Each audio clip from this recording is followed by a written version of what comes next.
Hi, I'm Mark Vernarelli. Welcome to Inside Harford County, a program where we sit down with our community leaders and discuss the issues important to the citizens of Harford County. It's November the 6th. We're airing live tonight from the Harford TV studio. We invite you to join our discussion. Call us at 410-638-3894. Did you know that here in Harford County we have 19,000 veterans? 19,000. And joining us to discuss how the county is connecting our veterans with resources and opportunities for fellowship, our County Executive Bob Cassilly and Bob Brown, the Harford County, the first dedicated coordinator for Veterans Affairs in Harford County. Gentlemen, welcome to the program. Great to have you back, sir, and great to have you, Bob. Why don't we start, because I know you're both veterans, by talking about your service to our country. We'll start with you, Mr. County Executive. Right. You're a veteran, and tell us a little bit about your background. Well, it's good to see you again, Mark. Thanks, sir. For hosting. I actually, I sort of started my veterans career as a kid. We talk about veterans and their families, and I started out with my father and brother in Vietnam, and then helping my disabled brother after he returned from Vietnam. So that was the initial part of my time as a veteran. But I joined the Maryland National Guard with the 20th Special Forces Group and served there in the National Guard, and then graduated from Johns Hopkins ROTC and commissioned and served as an infantry officer, and then later as a reservist, and ultimately in civil affairs in Iraq, serving the military. So interesting times, very character shaping, and a lot of experience. Absolutely. And Bob, I know this is a thrill for you to be the very first dedicated veterans coordinator, if we can call you that, because you have a background in the military as well. Tell us about it. Yes, sir. I was 23 years in the military, active duty. Served in a lot of different assignments all over the world. Fortunate enough to be able to do that. A couple interesting places. I was in Germany as a artillery group acting commander, an XO, and then as a community commander there. So got to work essentially as a mayor right there and do things there, and which was really interesting there. And then served as well in Central America, doing some things as a military advisor there. So it's the military is great. Puts you in a lot of different opportunities, able to do a lot of different things. And now, very fortunate that as part of the Cassilly administration, that County Executive Cassilly has brought me on in this role, where I can help veterans and be an advocate for veterans. And Mr. Cassilly, you really did have a vision for veterans coming in, obviously in part because of your background. What was that vision to improve the services for veterans? Yeah, well, I have to tell you, he does a fantastic job, and I'm really proud to have him as part of my administration. He was a heck of a find, and he's a workhorse.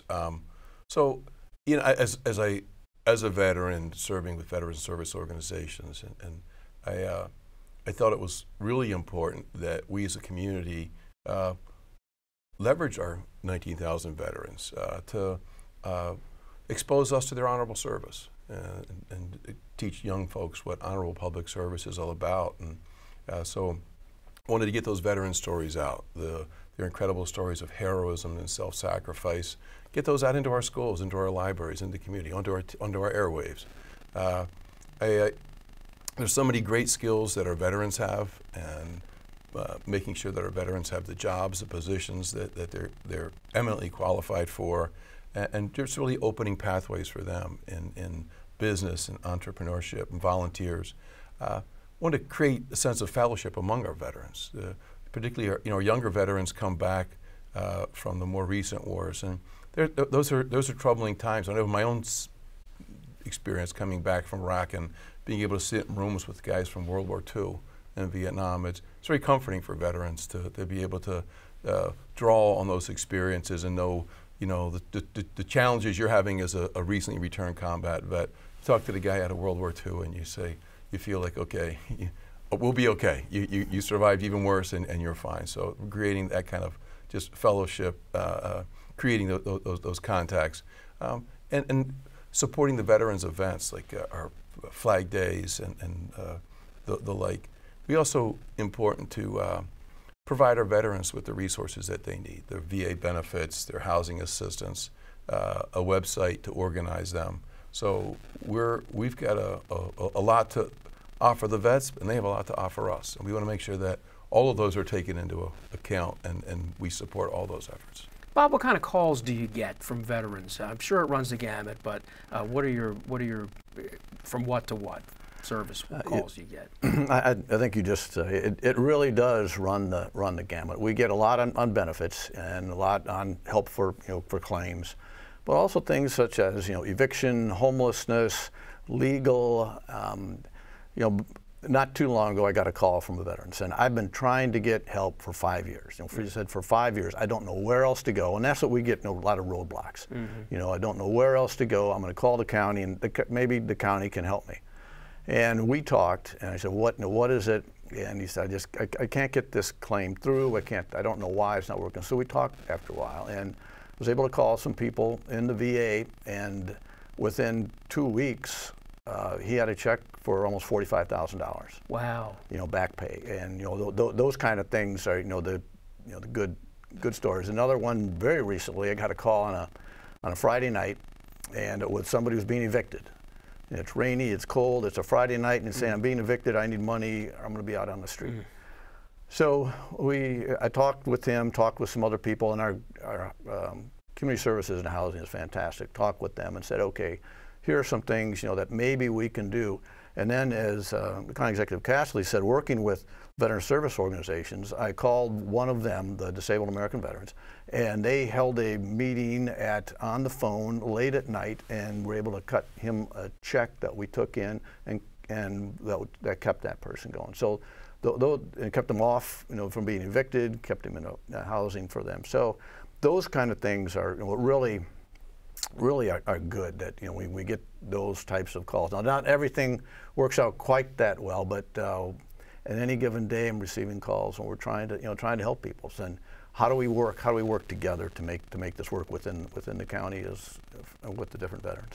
Now, speaking of money, Mr. County Executive, there's a tax credit, is there not, for Sure. retired military folks? Yeah, so it's this is a county 20% property tax credit, and that's for retired military, 65 years or older, with a home valued at $600,000 or less. And we also got for veterans with service-related disabilities and the surviving spouses of those at any age. You don't have to be 65 or over. And folks can get the details. Now, these are on our county website, and these are in addition to, these are separate from the state tax exemptions for disabled and those seriously disabled veterans, and those survivors of veterans killed service members killed in the line of duty. That's a whole separate set, but the county's got this 20% tax credit. I encourage folks to take a look. Details on the Harford County website. And you're very pleased with the commission so far. You've seen it really blossom in recent times from the vision that formed in the first place. And Bob's been a fantastic leader. He could easily be a one-man show, but he's great at bringing the rest of the commission in. And I'm really give them a lot of credit for getting out and supporting all the veteran service organizations, their operations, making them feel empowered and supported by Harford County. And Bob, you don't have to mention all there's 13, right, members of the commission by name, but talk a little bit about the makeup of the commission, who they are in general terms, and when they meet, and what their goals are. Yeah, so there's 13 members, all volunteers, and we meet the first Thursday of every month. Generally, we don't meet sometime in July or January, but all the members are appointed by the county executive, and to go forward, and they really represent all the different parts of the county. So there's Veterans Commission members out there, and in addition to those 13 members, we also have representatives from the Chamber of Commerce, the Aberdeen Garrison Commander, and Harford Community College. So we're really into the community, knowing, and those members go out into the community, listen to what's going on with veterans and community groups, and then bring those back to our meetings. And our meetings, again, are open to the public on that first Thursday of the month at the county office building at 6:30 p.m. And of course, by all means, please. Yeah, just add in there that, because we don't want to overlook anybody. Yeah, the county's doing a great job, but I also just want to draw special attention to there's a lot of other great community groups outside of the county. I know there's some church organizations that, for example, go to Perry Point every Sunday and move disabled veterans from their rooms to chapel service, and then bring them back. And these are guys and gals, a lot of them aren't even vets doing this, but the level of community support throughout Harford County is really something to see. And so we're really proud of what the county's doing and through Bob's organization. But I do want to just make sure everybody realizes that there's a lot more folks out there in the community beyond us. And I do want to just bring special attention to them and thank them for what they're doing to help our vets out as well. Sure, and you get a lot of help from Aberdeen Proving Ground, I'm sure. Obviously a major employer, and probably a significant number of people stay here once they leave the military who were at Aberdeen or are when they retire even. Right, yeah, we do have a lot of people that, and then we work kind of hand in glove with Aberdeen Proving Ground to look at different things. Again, it's great having a garrison commander and that back and forth with us, and he can tell us what's going on within that community, and when we can say, okay, this is what's going on within our community, and again, the entire community, and that's what we both say is, besides the veteran community, how can the veterans get out there and help that entire community, and look to outside the veterans as well. Website improvements. That was another thing you wanted to do, not just for the veterans absolutely. issue, but when you go to the website now, or to your website, you see immediately the veteran presence on there. Yes, working with the veteran service organizations over the years, the one thing that I noted was they're very good at doing, but putting the time into running their own websites is usually not what they excel at. That's not one thing they really want to be involved in, but it's so essential because it's communicating. So what we wanted to do was the county paid staff would take over that responsibility, make it easier for them to have their events. So our website has a calendar of events for all the veteran service organizations, the Legions, the VFWs, and the like. And we provide links to all of their contact information. So if you're in a if you want to looking for a veteran service organization, your piece of the county, you can find it and click on it, and you can get linked into there. We also provide a guide to business discounts and the like. A lot of restaurants will give a 50% or whatever discount to veterans, particularly on Veterans Day, so we list that kind of stuff. And a guide to veterans resources, just a one-stop shop, both the federal, state, and local. And we also post our Veterans Commission meetings, which are Bob's commission, and so everybody knows what they're working on, what their focus is, and coordinate our veterans. So yeah, I'm really proud of that, and Bob's the leader on that, and I'm really proud of it that we're able to provide that service for the VSOs and for the community. It's a sobering thing to talk about, Bob, but we have suicide is a real issue, and you have something now called crisis intercept mapping, and that's something that's very important. Explain how that works and how it hopefully will reduce the instances of these occurrences. The crisis intercept mapping is a way that we can look at the various community organizations, community agencies, as well as the federal and the state, and see where those gaps are to enhance and to prevent that, actually to prevent the suicide. What happened was at the state level, Maryland state level, part of the governor's challenge, it came out of that and Harford County was the pilot and for the crisis intercept mapping. So we got people together, and it was really kind of eye-opening and sobering to bring all the different organizations together to say, where do we communicate, how do we communicate, and find out some gaps. We definitely found some gaps in there that said that we now need to do some things. And when I'm talking bringing groups together, not only the county, also Aberdeen Proving Ground, also the federal VA, the state VA, and we sat in a room together and said, if this crisis would happen, how would all of us work together? How would that happen? And some really great things came out of it. It's not a one and done. We're continuing it. We're continuing that right now. And I'm kind of proud to say that, and again, under the Cassilly administration here, what's happening is we are the model for the rest of the state. We've been talking with the rest of the state, helping train the rest of the state on crisis intercept mapping. One thing we didn't mention about was that the role that your commission and you have done in developing those relationships with our federal, state, and other partners, other county partners, and Major General Edmondson, Senior Commander at Aberdeen Proving Ground. Great relationship going there and leveraging that. So I think that's a key piece of what Bob and the Commission have done, is really bringing all those governmental entities together as well and leveraging them effectively. It's been great. You both are very familiar with QPR, which maybe a lot of us in the general public don't really even know what that stands for, but that goes hand in glove with the suicide prevention. What does that stand for, and what is the hope for that to grow in the county? Well, that's question, persuade, and refer. You can think of it as we all are familiar with, I say, with CPR, and it's like CPR for mental health. What it does is it's a training, and community services has taken kind of the lead on it, but we're also working with the veteran service organizations, and particularly the Legion, and they're part of their Be the One, as well as the different, and again, we've gone on to Aberdeen Proving Ground, that relationship there back and forth to give that training, and it's a chain of survival to be able to, so people can recognize what the signs are and how to act on those signs. It's been very effective. We've had a lot of people go through the training, and it's taught by military veterans. So it's that slant on it right there, and we're trying to expand that within the county. And it's a free training as well, correct? And it is, yes, and it is free training.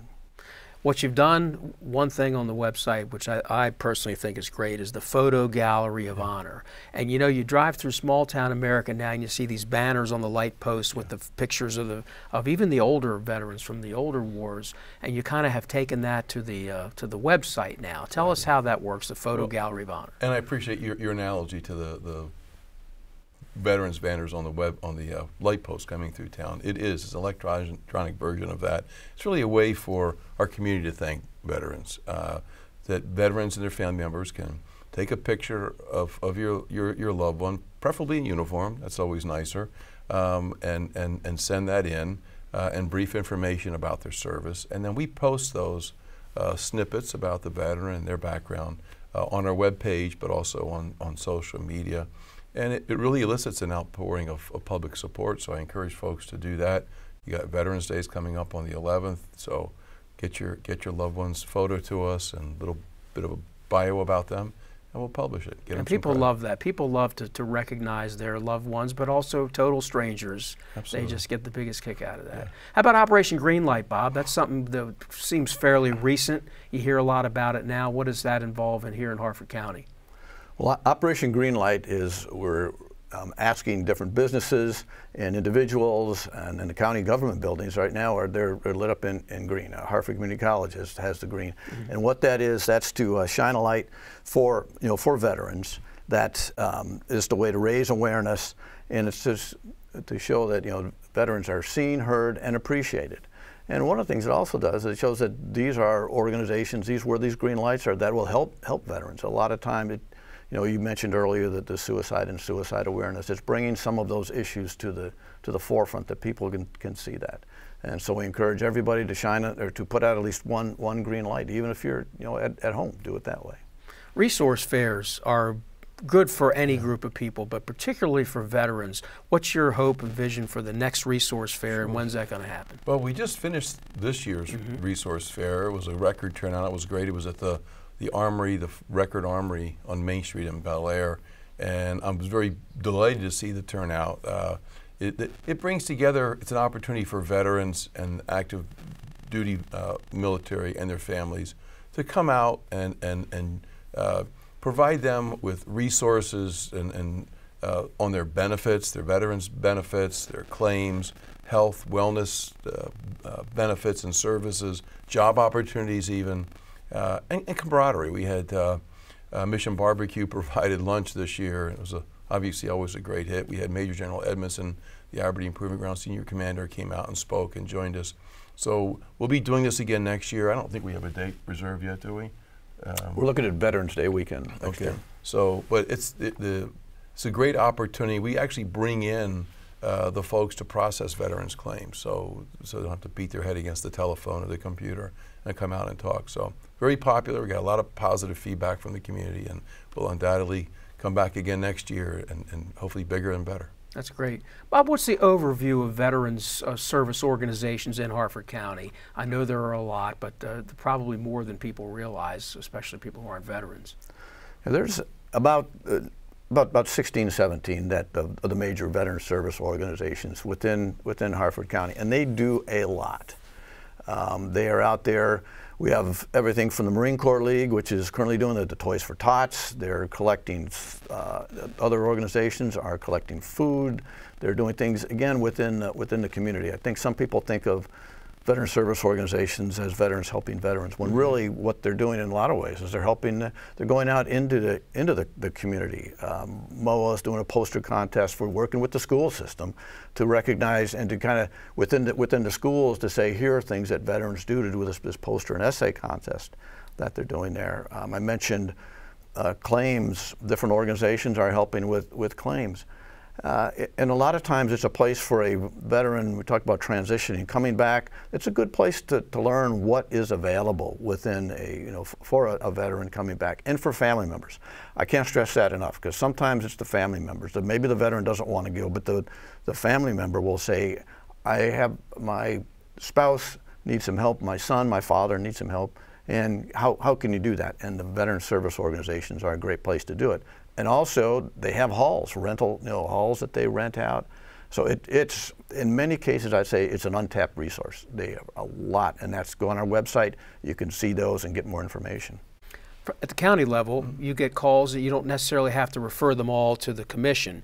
What types of services do you hear most frequently asked for? Mental health, treatment, that type of thing? Yeah, so the good part of all this is we're organized so that Bob sits with the folks who provide these other resources. So it's a quick, across the room kind of gesture. But yeah, we want our veterans to know that we do provide mental health services, transportation, even for seriously disabled people. We have transportation service available, substance abuse, disability services, and all this is detailed on our website, the Harford County website. And I think we have a link up for that. We'll put one up. People can chime in for that or call into us. Sure. Bob, you talked about the VA earlier. Do you find that a lot of veterans and their families don't really tap into the services, or don't know how to tap into what's available? Is that a common situation, or most people really are plugged into the VA? No, I think you hit the nail on the head. Most do not. When you look at numbers, really only 40% of the veterans use the VA. And that's, I mean, that number is kind of staggering when you think about it. So what are the other 60% doing? Well, those other 60% are getting help from the community. I mean, that's where they're going, and they're getting help from the community, and why the community is so so supportive. There are things going on within the VA that is, again, it's a communication type thing, and that's why I'm glad our website's getting better and bigger and better, because there are things like the Compact Act, there's things like the PACT Act, and I don't have time to go into all that right now, but there are situations where someone's claim may have been denied even a year or 2 years ago that now they would not be denied. They can put back in for it, but people don't know that.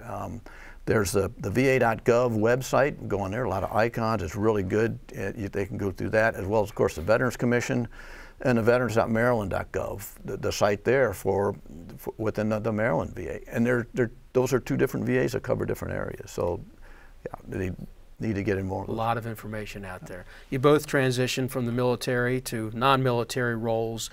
When somebody calls and says, I'm transitioning, what advice do you give them? Where do you point them? Well, we'll link them up with Bob's folks, first of all, because he's got great information on just how, all the resources available. But we've also, beyond that, we've got our Office of Economic Development at 220 South Main in Bel Air to help folks in the job hunt. The Susquehanna Workforce Network, SWIN, has got great resources down on Route 40 near Haverty Grace. And we've also got Project Opportunity, which provides free entrepreneurial training for veterans so they can start up their own businesses. And we also have a VA claims clinic coming up again, don't we? And that's probably going to be well attended, I would think. Yes, the claims clinic, they are unique, and it's different from the resource fair, and that it's just for claims.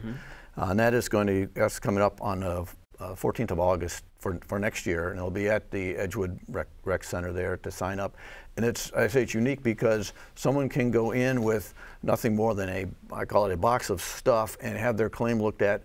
It's a room full of people. We bring in all of the claims adjudicators, all the claims people as well, within the VBA, right there to us, instead of having someone to go down to Baltimore or go someplace else. They can get that done right there. It'll be by appointment, and they'll know before you go in. They'll have your record. They'll know that when you're coming in.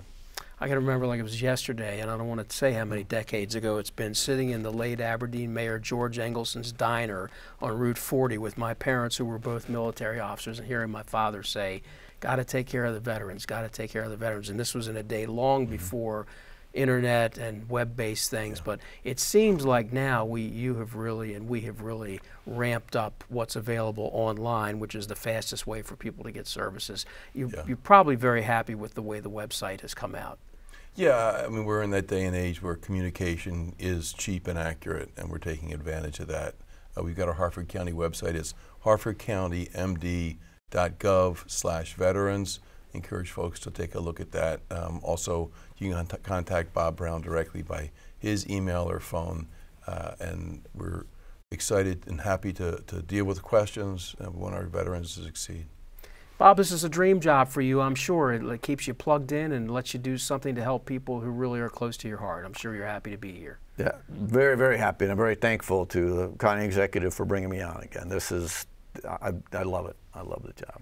So anything new coming up? You've mentioned a lot of things, I'm sure you have a lot of other ideas for things that you can't talk about yet, but your focus remains very strongly on adding more veteran services, I'm sure. Yeah, it's very much listening to the veteran service and the veterans themselves about how do we need to change. So yeah, we have ideas. Most of our ideas are ideas given to us by the veterans, veteran service organizations, taking those and bringing them to fruition. And we're just really honored to work with our veterans and support them every day. And it's exciting, it's fun.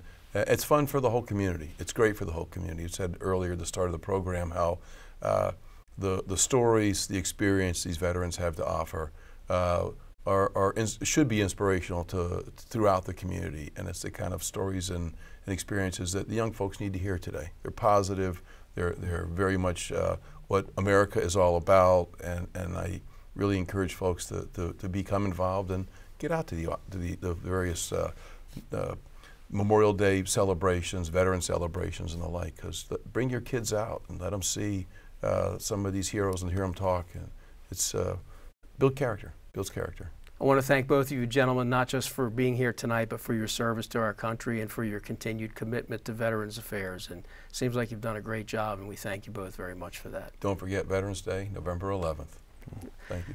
Thank you both, and thank you for watching Inside Harford County, airing exclusively on Harford TV. This program will air the rest of November on Mondays at 7 o'clock at night. Please join us again next month. I'm Mark Vernarelli on behalf of our wonderful crew here at Harford TV. Thank you very much for watching.